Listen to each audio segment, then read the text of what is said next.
Good morning बच्चों। Good morning ma'am. Ma'am आज हम कक्षा में क्या पढ़ेंगे? आज हम कक्षा में अकारांत पुल्लिंग शब्द पढ़ेंगे, पर उससे पहले हम पिछले पाठों का रिवीजन करेंगे। मीना, तुम बताओ कि भाषा क्या होती है? मैम, भाषा शब्दों को व्यक्त करने का माध्यम है, अर्थात जब हम अपनी मन की बातें दूसरों को बताते हैं तो उसे भाषा कहते हैं। संस्कृत में कितने लिंग होते हैं? ईशान, तुम बताओ। मैम, संस्कृत में 3 लिंग होते हैं, पुल्लिंग, स्त्रीलिंग और नपुंसकलिंग। शाबाश ईशान। टीना, संस्कृत में कितने स्वर और कितने व्यंजन होते हैं? मैम, संस्कृत में 13 स्वर और 33 व्यंजन होते हैं। आओ अब हम इन पाठों का रिवीजन करते हैं।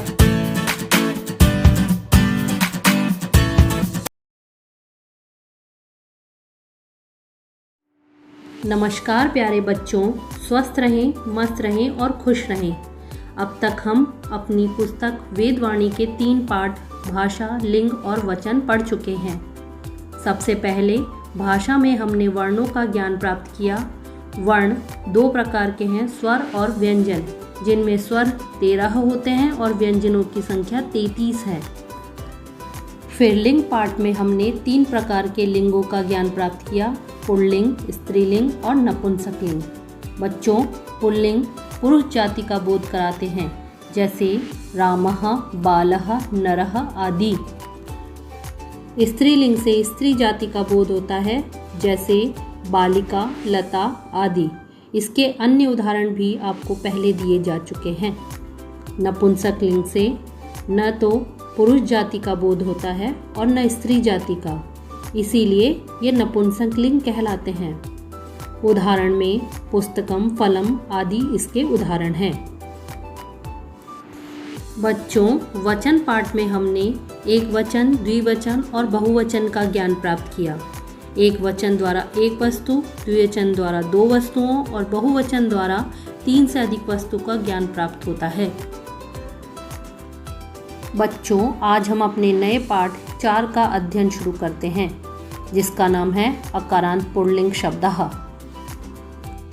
सबसे पहले हम अकारांत का अर्थ समझेंगे। अकारांत का अर्थ है कि जब हम वर्ण विच्छेद करें तो सभी शब्दों के अंत में अ आए, जैसे ब प्लस आ प्लस ल प्लस अ प्लस क प्लस अ, अर्थात बालक। राम शब्द का वर्ण विच्छेद करने पर र प्लस आ प्लस म प्लस अ यानी राम। इन दोनों ही शब्दों के अंत में अ आया है, इस कारण ये अकारांत शब्द हैं।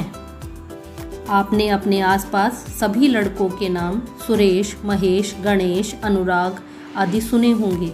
इन सभी नामों का जब आप वर्ण विच्छेद करेंगे तो सबके अंत में अ ही आता है, अतः ये अकारांत शब्द है। इसके कई सारे उदाहरण और भी हो सकते हैं। आपके आसपास जितने भी नाम हैं उनके वर्ण विच्छेद करने पर अगर अ आता है तो वे सभी अकारांत शब्द हैं। अब ये सभी नाम लड़कों के हैं, अतः ये पुल्लिंग है।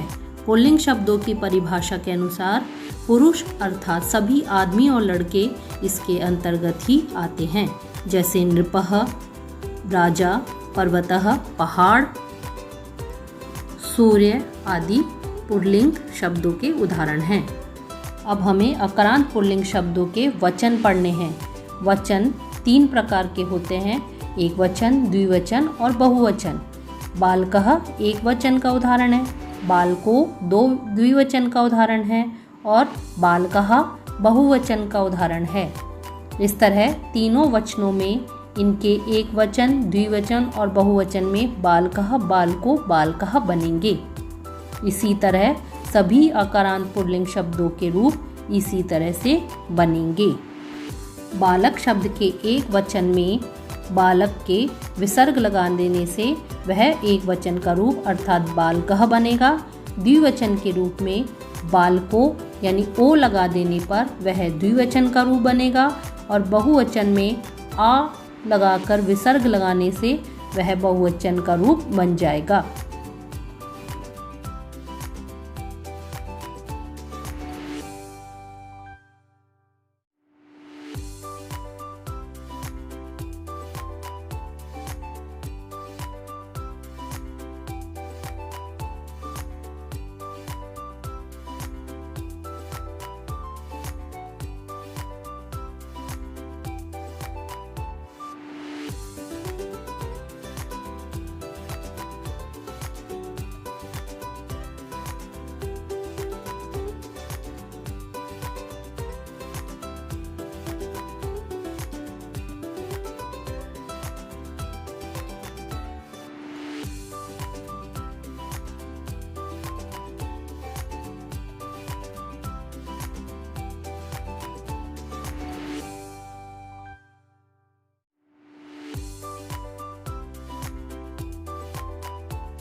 बच्चों, ये तो आपको सामान्य ज्ञान दिया है। इसके अतिरिक्त विशेष ज्ञान में हम इन्हें कारक व कारक चिन्हों से जोड़ते हैं। पहला बालक कह का अर्थ है लड़के ने। द्विवचन के बालकों का अर्थ दो लड़कों ने और बहुवचन के बालकः का मतलब है अनेक लड़कों ने।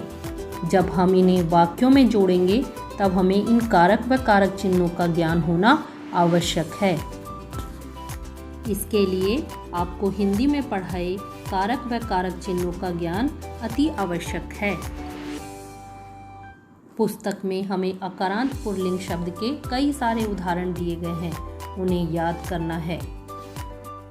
पाठ के अंत में दिए गए शब्दार्थ आप अवश्य याद करें।